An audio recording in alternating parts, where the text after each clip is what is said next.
चला तर मंडळी, आज बनवूयात संक्रांती स्पेशल भोगीची भाजी.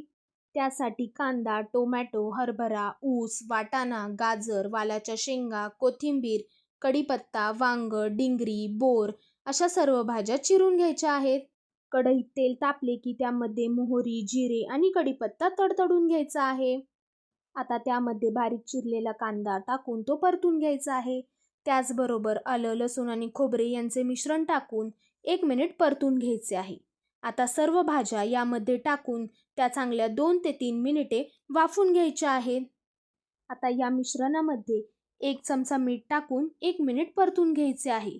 आता त्यामध्ये 1 चमचा धने जिरे पूड, 1 चमचा हळद, 1 चमचा तिखट, 1 चमचा गरम मसाला टाकून हे मिश्रण 2 ते 3 मिनिटे परतून घ्यायचे आहे. आता त्यामध्ये गरम पाणी टाकून घ्यायचे आहे. मिश्रणाला उकळी आली की त्यामध्ये तिळाचा तसेच शेंगदाण्याचा कूट टाकायचा आणि भोगीची भाजी तयार आहे.